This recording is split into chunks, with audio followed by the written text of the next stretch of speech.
Assalomu alaykum. Avvalambor bugungi tadbirni ahamiyati juda katta deb o'ylayman. Chunki ko'pgina tadbirkorlar, ishlab chiqaruvchilar, o'sha kichik va o'rta biznes egalari ko'pchiligi ko'pgina davlat organlariga o'zi borib, o'zini qiyinchiligini, o'zini muammolarini yetkaza olmayotgan bo'lishi aniq.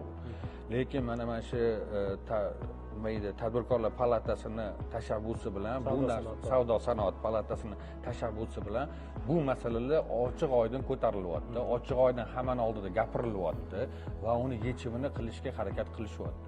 Shu sababli men avvalambor hukumat rahbarlariga va savdo sanoat palatasining rahbarlariga juda katta rahmat degan bo'lardim. Chunki ular nima deydi, xalq dardini eshitib, o'shani olib chiqib, o'shani kerakli muassasalarga yetkazib va o'zaro kelishuvlarni yaratishga yordam berishmoqda. Shu davlat xaridiga oid tadbirkorlarda savollar ko'p ekanda, bu ikkinchi marta tashkil etilishi ekan. Asosiy muammolar nimalardan iborat bo'lyapti? Meni fikrim bo'yicha asosiy muammolar shundaki, ikki tomon bir-birini yaxshi tushunmayotganligi.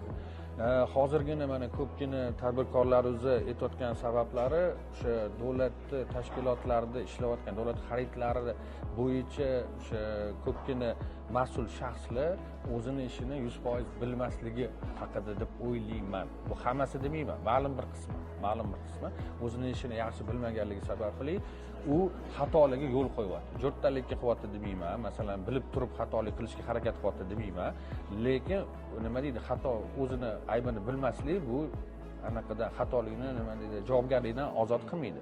Shu sababli shu ikki tomonni kelishtirish uchun menimcha hozir shu taklifni ko'tardim. Davlatni o'sha mas'ul shaxslari, davlat xaridlari bo'yicha ishlayotgan mas'ul shaxslari har yilgi attestatsiyadan o'tishi, ya'ni o'zini bilimini qanchalik darajadaligini o'sha isbotlash uchun sertifikatsiyasini olib attestatsiyadan o'tish taklifini ko'tardi.